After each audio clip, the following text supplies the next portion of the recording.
I have played chess in many places in my life, but never ever did I dream that I would play chess inside an aquarium. In this video, I am playing a professional chess tournament next to hundreds of fishes, and I'm going to be facing a grandmaster.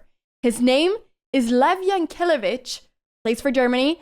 Funnily enough, they put the wrong rating next to him in the tournament, and so it said that he had 0 rating. If it wasn't for the fact that he told me he was a GM, and I literally went on a great boat trip with him and other GMs the day before to watch live seals, which, by the way, the seals were so cute. It's my new favorite animal. I would have been shocked. I would have thought his rating was 0, which would make no sense because he plays incredibly well and he's a grandmaster. Anyways, the game started a little bit crazily, to be fair. I mean, of course, it started with me going d4 and knight f6, but the position that was about to arise was going to be completely crazy. I was feeling very confident in this game because I just played a great game against one of Norway's best chess players ever, Arjentari.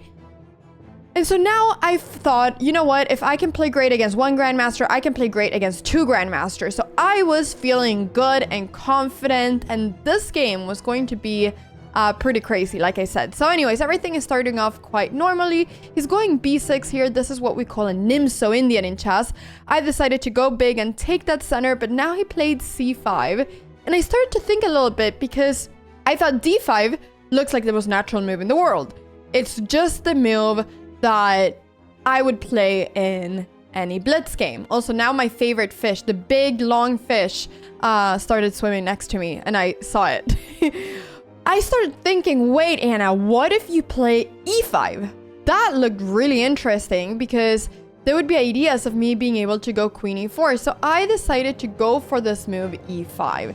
And now he started thinking. So I was really excited about this.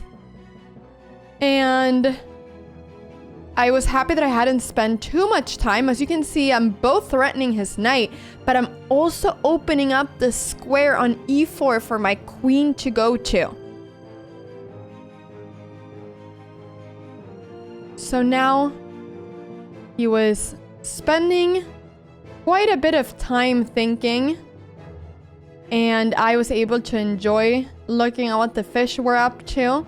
Like I said, there were so many different fishes here. It was so cool. I was hoping one of the fishes would stop to look at the chess game, but they didn't for now. So he took this pawn on d4, and I quickly realized I have to take his knight. He took my pawn, and now my plan was to take with the pawn. So I took with the pawn to threaten his bishop. But I realized that now he's able to take the pawn on f6 with the queen, and I'm not able to take the bishop then because then my rook is hanging. So at first I thought, oh, I'm winning a pawn, but then I quickly realized here that I'm not, and that's what he did. So I started nodding, and I was like, okay, I'm gonna pretend like I have everything under control. But I still really liked my position, and I also still knew that there were some really good chances here for me. So it felt like everything was kind of hanging. I had to move my rook somewhere. I had to put my rook in some square, but I wasn't sure what square was the best. And I was looking at if there were any tactics. Like, could I go knight g5 and threaten checkmate? There were all kinds of things going on here.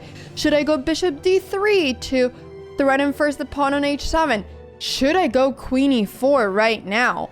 What happens if I go queen e4? Thus I was thinking about a lot. Queen e4, wait a second. I decided to go bishop d3 because it made sense to me to just develop a piece to try to castle as quickly as possible. So I'm threatening now to take his pawn on h7. I started thinking, wait, can he just like give me that pawn or something? Can he go bishop b7 and sacrifice the pawn on h7? I started thinking about this, but yeah, I wasn't sure if that was anything for me to be scared of. Our times were getting very close, so this game was about to get even, well, crazier. And I was really excited about that because I was playing a grandmaster and I was the underdog, and I love being the underdog. I love playing someone that's better than me because I just feel like I have nothing to lose and I have everything to win, and I get very competitive. I really want to win. So that's how I was feeling right now. It was just like pure happiness right now. And now I had more time than him as well, so I could feel like I was pressuring him. I could feel that he wasn't 100% happy with his position. He went h6 simply to defend his pawn, and I knew, okay, let's just go castles. Why not just go castles? Let's just do it. So I went castles. Now I'm threatening his bishop. The bishop has to move. And then I thought, all right, let's threaten the rook. So he went d5. It's the only move to save his rook. And I took that pawn, and it's so far, well, the engine says it's an equal position. However, on the board, it's a bit of a crazy position, to be fair. I thought here that I was just better because I was going to be able to win that pawn. And sure, I had maybe like a kind of bad c pawn, but I was going to win that pawn, and I was very happy about that. Although, of course, it's now equal pawns because I did lose a pawn in the opening. But I was just happy that I was getting back that pawn. So he went knight c6, which was the only move he could do to save his rook. And I now had to come up with my next plan. I went knight d4, which I thought was a really cool move, but it's not great, I think, because I was just able to lose a pawn there. I think I should have gone something like c4 or something like this just to activate my bishop. I think that would have been way better. C4 was definitely, I think. Looking back at this now, even without looking at the computer, I think c4 before was the move. But anyways, now I had to come up with a new plan, and we both only had 28 seconds. And now it felt like my position was crumbling a little bit because I was going to end up with a really bad bishop versus his good bishop. But I decided therefore to go c4 now because I thought I have to activate my bishop. So I went queen e4. I was trying somehow to just get a little bit of play. Once again, I think I should have gone bishop c3 at some point. I think I should have tried to activate my dark squared bishop. I went queen g4. I was trying to get some counterplay towards the king. We were both very low on time here, but the game that looks in a certain way now was about to look very different in the end game. So I'm excited to show you that. But yeah, so rook d8, he was threatening my pawn. I started feeling a bit sad, like, oh, what is my pawn gonna do? Am I just gonna lose my pawn? I had to go queen c4, but I realized that there was just no way for me to long-term wise save that pawn, and that made me a little bit sad. So I thought, okay, the next thing is that I just have to try to get as much counterplay as possible. I need to activate my rooks, and I need to just get counterplay. He was also going to be able to get counterplay though, which was of course a bit of a problem. I went bishop b4. Now he went a5, threatening my bishop, and I wasn't sure where to go. Bishop a3, of course, that was a terrible place for my bishop to be in. I started feeling a bit hopeless because I was like, what am I doing? Where is my bishop going? I made a move with 3 seconds on the clock. Bishop e7. The fishes kept swimming like nothing without feeling the stress that we had with only having a few seconds on the clock. I was able to save that f pawn. I was trying to activate my other rook, but then I realized that, okay, where am I going with my rook and my other rook and bishop? I went king d2, threatening his rook. I only had 2 seconds on the clock.